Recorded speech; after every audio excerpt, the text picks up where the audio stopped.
ठरलं तर मग मालिकेचा आजचा भाग आहे ना मित्रांनो, खूपच जास्त इंटरेस्टिंग आहे, त्यामुळे शेवटपर्यंत नक्कीच बघा.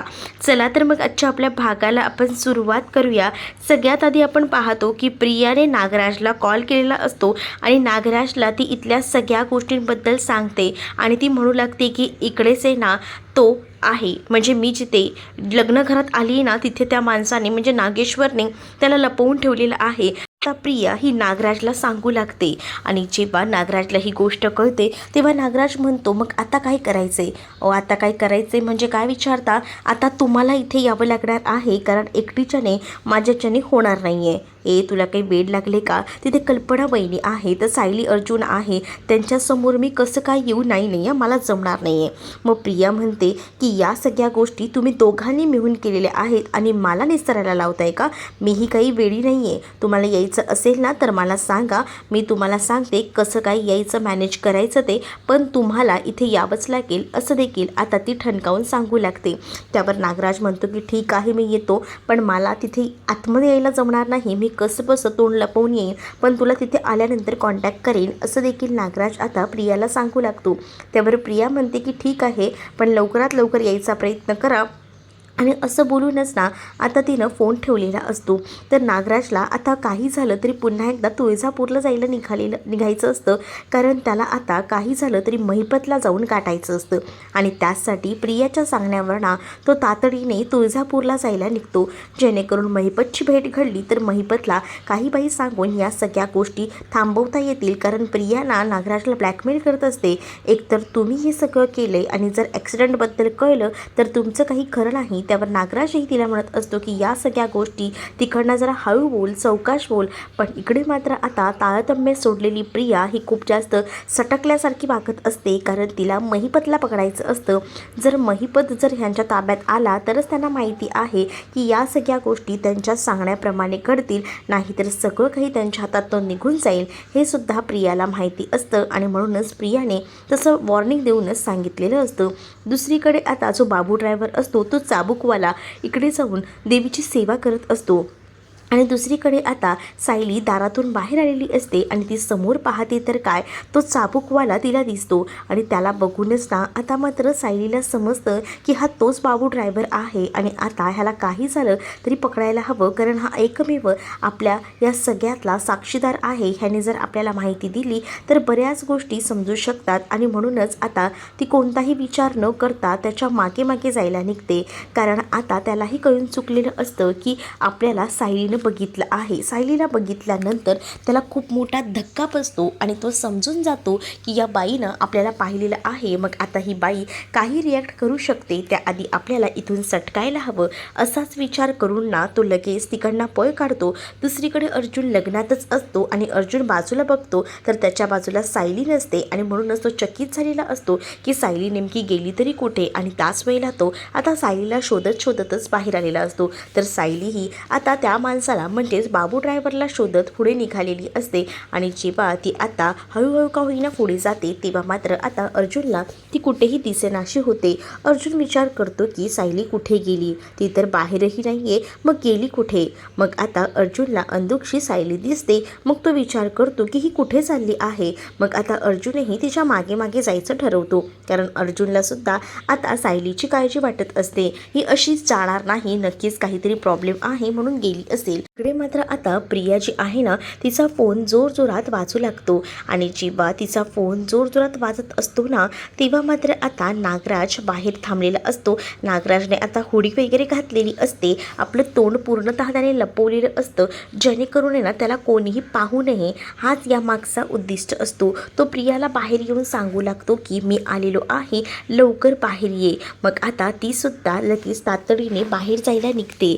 मग आता ती म्हणत असते की जरा थांबा, मला यायला उशीर होईल, पण जरा तिथेच थांबा कोपऱ्यात, असं आता ती म्हणू लागते. आणि त्याच वेळेला आता राज हुडी घालून बाहेर आलेला असताना तिकडे मात्र प्रिया येणार असते, कारण आता त्यांना महिपतला गाठायचं असतं. महिपतला जिथे ठेवलेलं असतं त्या महिपतवर आता त्यांना काही झालं तरीसुद्धा हल्ला करायचा असतो आणि त्यासाठी त्यांचे प्रयत्न आता सुरू असतात.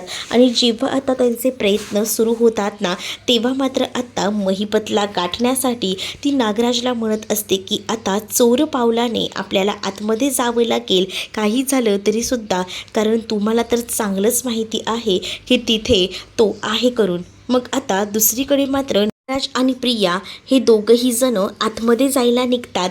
मग हळूच का होईना ते दोघंही जण आतमध्ये जातात, कारण आता त्यांना महिपतला गाठायचं आहे. महिपतला तिकडनं बघायचं आहे की नेमकं तो तिथेच आहे का.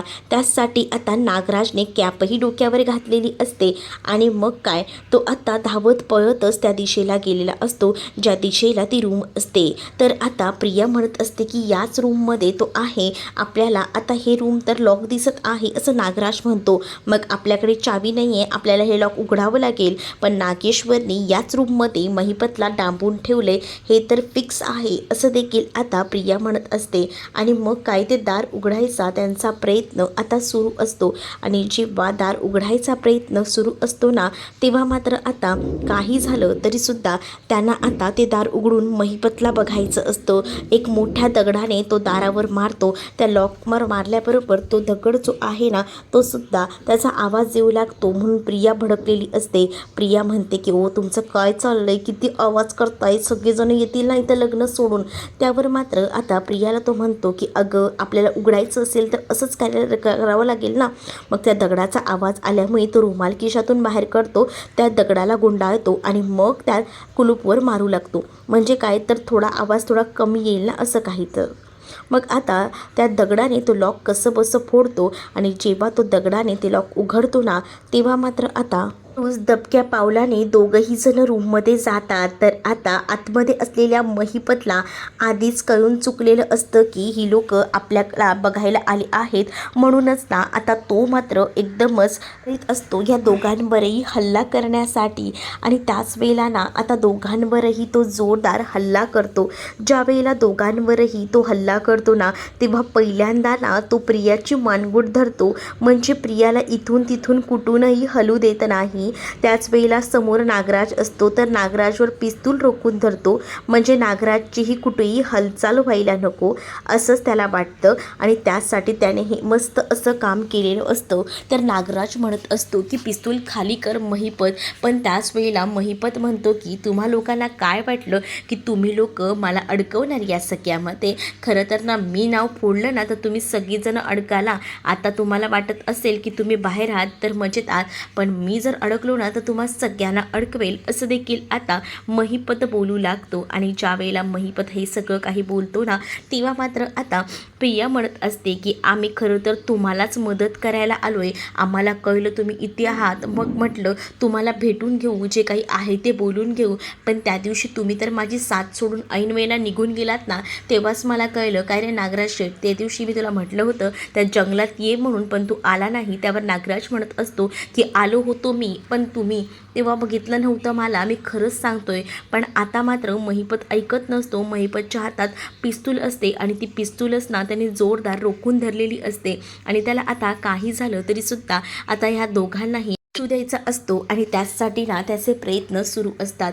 आणि त्याच वेळेला ना तो आता म्हणू लागतो की मलाही बघायचं आहे की तुम्ही मला कुठपर्यंत शोधता येते. आणि असं बोलून तो पळ काढतो. आणि ज्या वेळेला तो निघून जातो ना, इकडे मात्र आता अर्जुन हा सायलीच्या मागे गेलेला असतो आणि सायलीला म्हणत असतो की काय झालं आहे, तू कुठे चालली आहेस. आता सायली सांगत असते की मी चालली आहे, तो बघा ना तो बाबू ड्रायव्हर नाही का आपल्या या केसमधला, तो अजूनही जिवंत आहे आणि मी त्याला शोधायला चालले आहे असं आता सायली म्हणत असते. तर सायलीला आता अर्जुन म्हणतो की काय खरंच बाबू ड्रायव्हर जिवंत आहे का. तर आता सायली म्हणते की हो. मग अर्जुन म्हणतो की आपल्यासाठी हा खूप मोठा पुरावा आहे, जर तो आपल्या हाती लागला ना तर आपलं काम होईल. दुसरीकडे मात्र आता महिपत कसा बसा त्या दोघांच्याही तावडीतून सटकलेला असतो. पण त्यालासुद्धा ना आता काही झालं तरीसुद्धा लवकरात लवकर पळायचं असतं या दोघांच्याही तावडीतून आणि त्यासाठी तो सगळीकडून प्रयत्न करत असतो. तर दुसरीकडे मात्र आता महिपत तर मागच्या दारानं का होईना पळून गेलेला असतो. पण दुसरीकडे आता महिपत हा पळत असतानाच त्याला आता समोरच्या व्यक्तींना म्हणजे त्याच्या माणसांना सांगितलेलं असतं की गाडीची तयारी कर, कारण मला गाडी हवी आहे असं तो आता सांगतो. म्हणूनच आता गाडीची तयारीसुद्धा त्याच्यासाठी होत असते.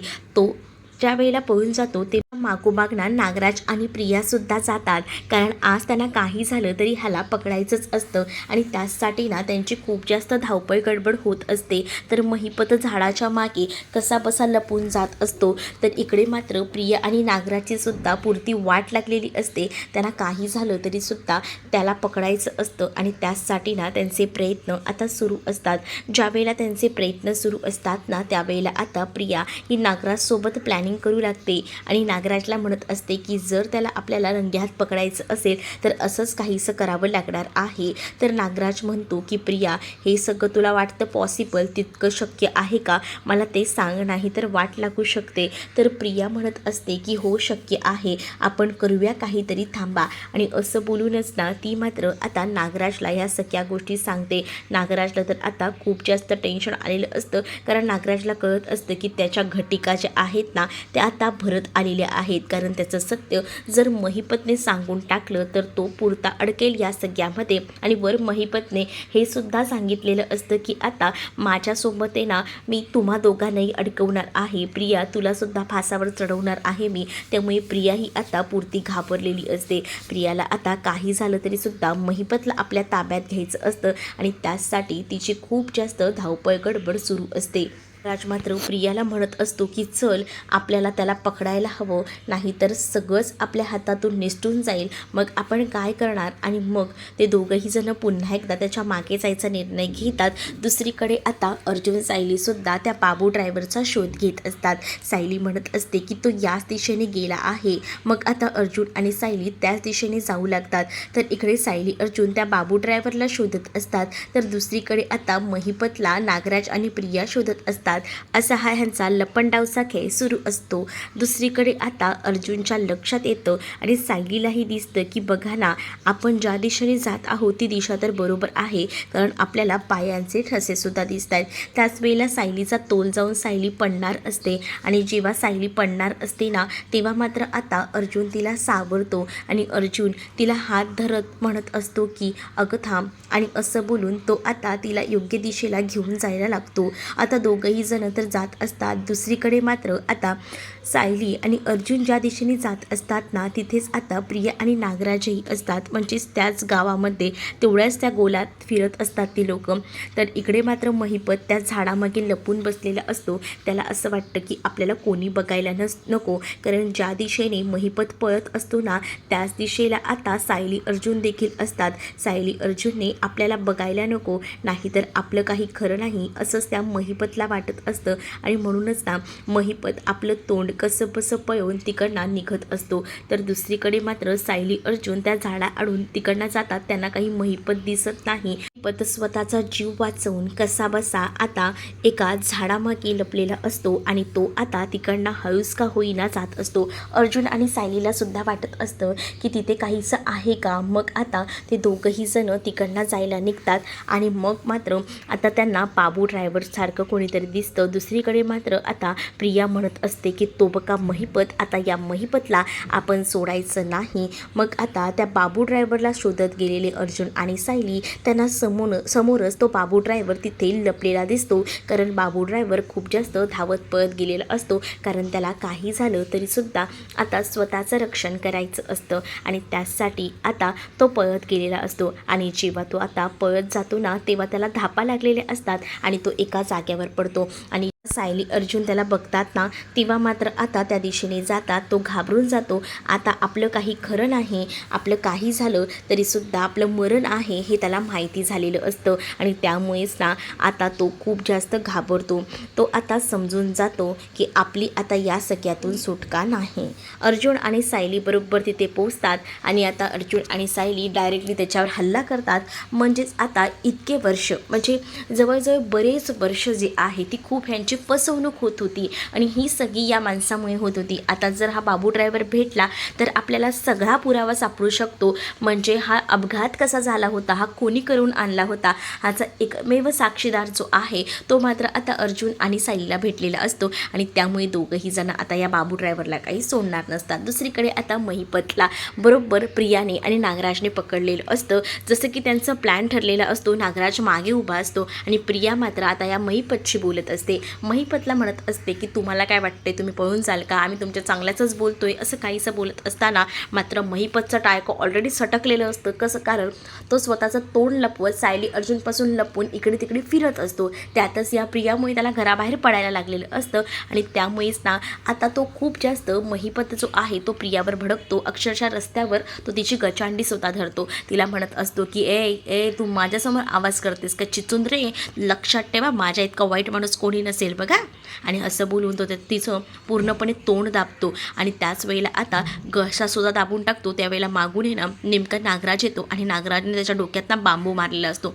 नागराज जसा त्याच्या डोक्यात बांबू मारतो तसा मात्र आता महिपत तिथं बेशुद्ध पडतो. महिपत बेशुद्ध पडल्याबरोबर नागराज आणि प्रिया दोघंही जण ठरवतात की या महिपतला जे आहे ते काही झालं तरीसुद्धा आपल्या ताब्यात ठेवायचं, ह्याला सोडायचं नाही. कारण हा महिपत जर बाहेर असाच भटकत राहिला तर नागराजला भीती असते की तो त्याच्याबद्दल सगळं सत्य सांगून टाकेल आणि त्याच भीतीमुळे आता नागराज आणि प्रिया हे दोघंही जण महिपतला किडनॅप करतात. दुसरीकडे त्याच देवी आईच्या मंदिरात देवीच्या सायलीला घेऊन गेलेली होती आणि आज त्याच देवी आईच्या मंदिरात इकडे मात्र अर्जुन आणि सायलीला तो बाबू ड्रायव्हर सापडतो. बाबू ड्रायव्हरला आता अर्जुन त्याला चांगलाच वटणीवर आणत म्हणत असतो की कुठे पळून जात होतास रे, तुला काय वाटलं आमच्या हातून सुटशील, तुझी आता सुटका नाही. आणि असं बोलून त्याची आता चांगलेच केस त्याने मागून धरलेले असतात आणि त्याला सगळं सत्य बदलून घ्यायचा विचार आता अर्जुनने केलेला असतो. तू तर मेला होतास, मग तू जिवंत कसा काय नेमकं घडले सांगतोस का, नाहीतर पोलिसांच्या ताब्यात देईन, असं देखील आता अर्जुन त्या बाबू ड्रायव्हरला धमकवू लागतो. त्यावर बाबू ड्रायव्हर सांगतो की मी बोलतो मला सोडा, पण मी सांगतो सगळं काही. मग आता अर्जुन सांगतो जे काही खरं आहे ना ते सांगायचं. त्याच वेळेला आता सायली मात्र विचार करत असते की हे सगळं अपघाताबद्दल ह्यांना विचारतायत, पण मला का त्रास होतोय, मला का या सगळ्या गोष्टी सगळ्या आठवायला लागतात, का असं होतं प्रत्येक वेळेला, असा सायली विचार करत असते. दुसरीकडे मात्र आता अर्जुनना सायलीला म्हणत असतो की बघ आता हा कसा घडाघडा बोलेल ते. अर्जुन आता त्या बाबू ड्रायव्हरला म्हणतो की चल आता सगळं खरं सांग, एवढे दिवस तू कुठे होतास. त्यावेळेला बाबू ड्रायव्हर आता सगळं खरं सांगायला लागतो आणि म्हणत असतो की मी हॉस्पिटलमध्ये ॲडमिट होतो, त्यावेळेला मला माहिती आहे अगदीच मी मरणाच्या दारात होतो, पण मला ना खरं तर नाटक करायला महिपतने सांगितलेलं होतं, महिपतच माझ्या जीवावर उठला होता, असं देखील आता म्हटलं जात असतं. म्हणजे महिपत जीवावर उठला होता याचा अर्थ कळला नाही. मग आता महिपत हे मला मारायचा प्रयत्न करत होता, म्हणूनच मी तिथून कसाबसा पळून जायचा निर्णय घेतला आणि मी डायरेक्ट तुळजापुरात आलो. तुळजापुरात आल्यानंतर मग विचार केला आपण इतकी पापं केली आहेत तर देवीची सेवा करावी आणि ती पापं धुवून टाकावीत, म्हणूनच मी इथे तुळजापुरात येऊन इतके वर्ष इथेच काम करत आहे, असं देखील आता हा बाबू ड्रायव्हर जो आहे तो अर्जुनला सांगू लागतो. मग अर्जुन त्याला विचारतो की खरं सांग नेमकं काय घडलं होतं त्या दिवशी आणि तुला मारायची सुपारी कोणी दिली होती अपघाताची. मग आता त्या बाबू ड्रायव्हरला सगळं सत्य सांगावंच लागतं. तो बाबू ड्रायव्हर जो आहे तो मात्र आता अर्जुनला म्हणत असतो की मला महिपतने सांगितलेलं होतं की रविराजांच्या गाडीचा अपघात करायचा, पण किल्लेदारांच्या गाडीचा अपघात करायला सुद्धा त्यांना एक सुपारी दिली गेलेली होती आणि महिपतला सुद्धा हे काम कोणीतरी करायला सांगितलेलं होतं. मग आता किल्लेदारांच्या जीवावर नेमका कोणता माणूस उठला होता हा मुळात प्रश्न आता अर्जुन समोर असतो. आणि त्याच वेळेला हॉस्पिटलमधला प्रसंगसुद्धा सायलीला आठवतो. सायली म्हणत होती की तुम्ही त्यावेळेला खूप जास्त सिरियस होतात, मग तेव्हा कसे तुम्ही वाचलात.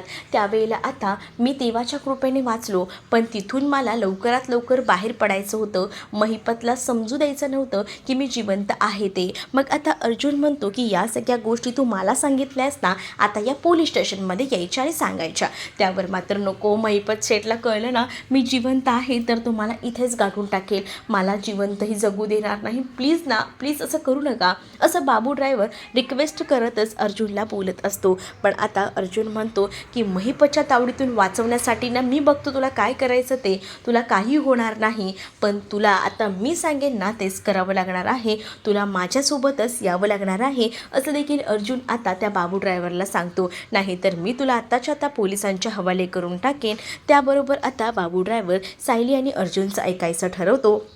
आणि त्याच वेळेला आता बाबू ड्रायव्हरसारखा एकमेव पुरावा आता अर्जुन आणि सायलीकडे असतो, ज्यामुळे त्यांना आता बऱ्याच गोष्टी कळणार असतात. तर पुढील भागामध्ये हे सुद्धा आपल्याला पाहायला मिळतं की अर्जुन जो आहे ना तो म्हणत असतो की तुम्हाला जर एखाद्या दुसऱ्या व्यक्तीचा फोटो दाखवला तर तुम्ही त्या माणसाला ओळखू शकता का की याने सुपारी दिली होती किंवा हाच माणूस तुमच्यासोबत काम करत होता ते. त्यावर बाबू ड्रायव्हर म्हणतो की हो मी ओळखू शकतो. मग आता अर्जुन आणि सायली कशा पद्धतीने आता हे सगळं शोधून काढणार आहेत की या सगळ्याशी नागराजच रिलेटेड आहे, हे पाहणं इंटरेस्टिंग असणार आहे. तुम्ही जर आपल्या चॅनलवर नवीन असाल तर चॅनलला सबस्क्राईब करा, त्याचसोबत बेल आयकॉनसुद्धा दाबा, जेणेकरून नवनवीन अपडेट्स आपल्या चॅनलवरचे तुम्हाला भेटत जातील. चला तर मग भेटूया पुढच्या भागामध्ये. तोपर्यंत